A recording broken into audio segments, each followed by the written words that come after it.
Hello दोस्तों। सबसे पहले मैं आपसे रिक्वेस्ट करना चाहती हूँ कि वीडियो देखने के बाद सब्सक्राइब जरूर कर लीजिएगा। मैं इन वीडियोस को बनाने में बहुत मेहनत करती हूँ और इसी से मैं अपना खर्चा चलाती हूँ। जो भी सब्सक्राइब करेगा, मैं दुआ करती हूँ कि उसकी जिंदगी बहुत अच्छी, अमीर और खुशहाल हो। प्लीज प्लीज सब्सक्राइब कर लीजिएगा। मैं 22 साल की अंजाली हूँ। मैं एक साधारण सी लड़की हूँ जो गांव में अपने माता पिता के साथ रहती हूँ।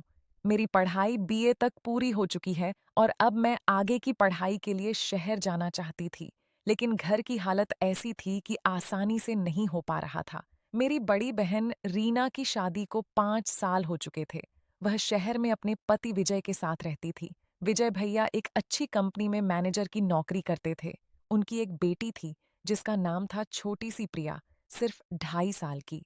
रीना दीदी ने मुझे फोन करके बुलाया था।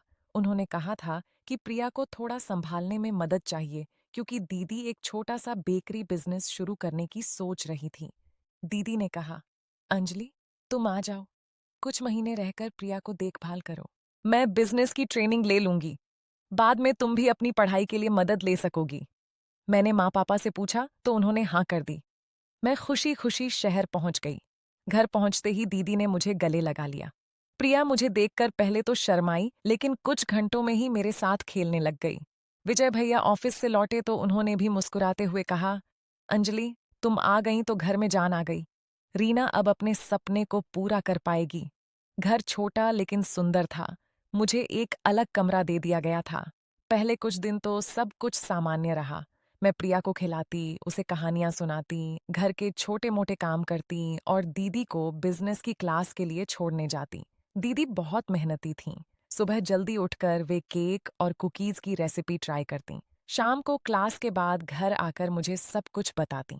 प्रिया मेरे साथ इतनी घुल मिल गई थी कि अब वह दीदी के पास कम और मेरे पास ज्यादा रहती। एक दिन दीदी ने कहा, अंजलि, तुमने जादू कर दिया है। प्रिया तुम्हारे साथ इतनी शांत रहती है। मैं हंसकर बोली, दीदी, बच्चे तो प्यार चाहते हैं, बस थोड़ा समय दो। लेकिन कुछ दिन बाद मुझे अजीब सी बातें महसूस होने लगीं। विजय भैया शाम को ऑफिस से लौटते तो चुपचाप अपने कमरे में चले जाते।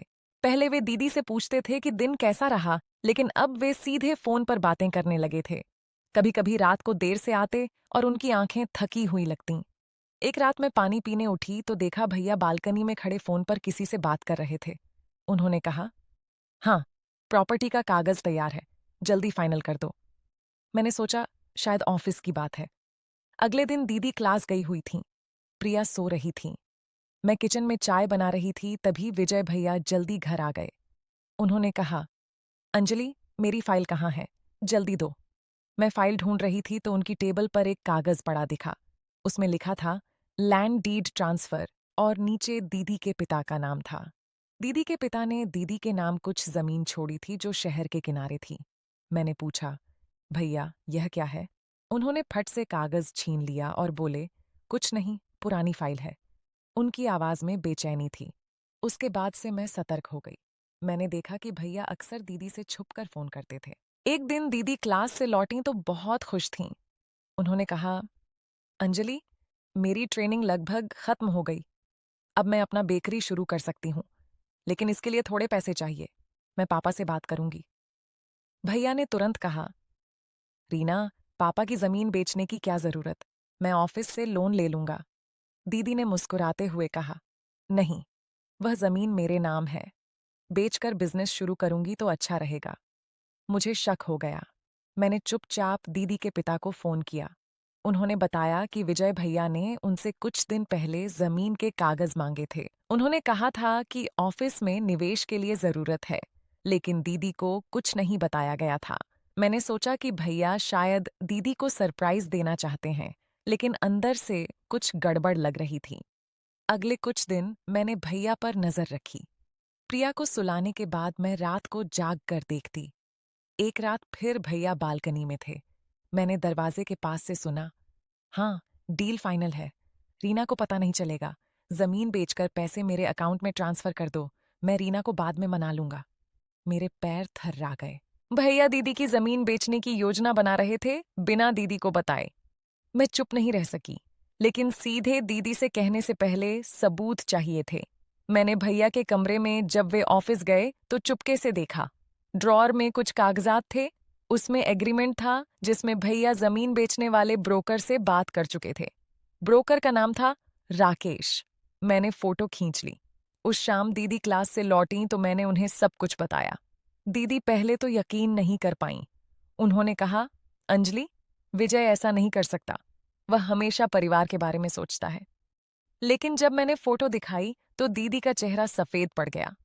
उन्होंने रोते हुए कहा, मैंने इतना विश्वास किया था। प्रिया के लिए बिजनेस शुरू करना चाहती थी ताकि घर चल सके। रात को भैया घर आए तो दीदी ने शांत स्वर में पूछा, विजय, जमीन का क्या प्लान है? भैया घबरा गए। उन्होंने पहले इनकार किया, लेकिन जब मैंने कागजात निकाले तो वे चुप हो गए। भैया बोले, रीना, मैं तुम्हें बताना चाहता था। ऑफिस में कुछ समस्या आ गई है। मेरी नौकरी खतरे में है। मैंने सोचा जमीन बेचकर कुछ निवेश कर लूं। दीदी ने गुस्से से कहा, बिना मुझे बताए? मेरी जमीन? मेरे पिता ने मुझे दी थी। तुमने मुझे धोखा दिया। भैया ने माफी मांगी, लेकिन दीदी ने कहा, अब विश्वास टूट गया है। मैंने बीच में कहा, भैया, गलती मान लीजिए। परिवार टूटने न दें। लेकिन भैया ने झुंझलाकर कहा, तुम दोनों मिलकर मुझे फंसाना चाहती हो। अंजलि, तू यहां क्यों आई? सब बिगाड़ने?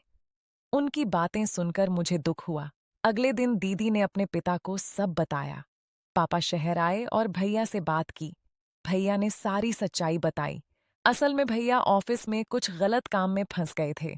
उन्होंने कंपनी के पैसे से शेयर मार्केट में निवेश किया था, जो घाटा हो गया।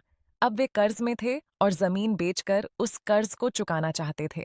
दीदी ने फैसला किया कि वे अलग रहेंगी, लेकिन प्रिया के लिए उन्होंने भैया को मौका दिया। उन्होंने कहा, विजय, अगर तुम सच में बदलना चाहते हो तो सच्चाई से काम करो। मैं बिजनेस शुरू करूंगी, तुम अपनी गलती सुधारो।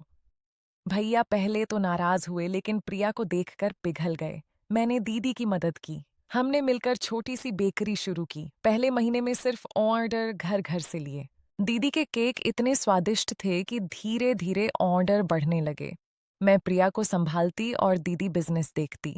भैया ने अपनी गलती मान ली और उन्होंने नई नौकरी ढूंढी।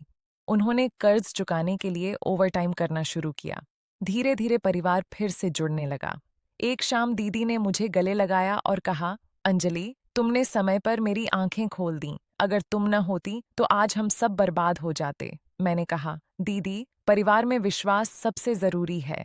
गलती कोई भी कर सकता है, लेकिन उसे सुधारने का हौसला होना चाहिए। 6 महीने बाद दीदी की बेकरी अच्छा चलने लगी।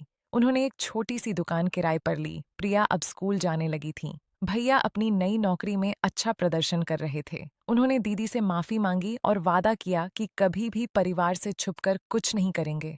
मैं अब अपनी पढ़ाई के लिए तैयार थी। दीदी ने कहा, अंजलि, तुम बिजनेस में मदद करती रही हो। अब मैं तुम्हारी पढ़ाई का खर्च उठाऊंगी। मैं खुश थी। गांव लौटने से पहले प्रिया ने मुझे कसकर गले लगाया और कहा, बुआ, जल्दी आना। यह कहानी सिखाती है कि परिवार में विश्वास और ईमानदारी सबसे बड़ा बल है। गलतियां होती हैं, लेकिन उन्हें छुपाने की बजाय सुधारने का रास्ता चुनना चाहिए। मेहनत और सच्चाई हमेशा जीतती है। अगर आपने कहानी पसंद की तो कमेंट में जरूर बताइएगा कि आपको सबसे ज्यादा क्या सीख मिली। अगर अभी तक आपने चैनल को सब्सक्राइब नहीं किया तो प्लीज कर लीजिए। बेल आइकन दबाकर रखिए ताकि नई कहानी मिस न हो। वीडियो को लाइक करना न भूलिएगा। मिलते हैं अगली कहानी में। तब तक अपना और अपने परिवार का ख्याल रखिए। धन्यवाद। कहानी शब्द गिनती लगभग 40 शब्द। पूरी कहानी में परिवार की एकता, विश्वास की अहमियत, गलती सुधारने का संदेश और मेहनत की जीत को दिखाया गया है।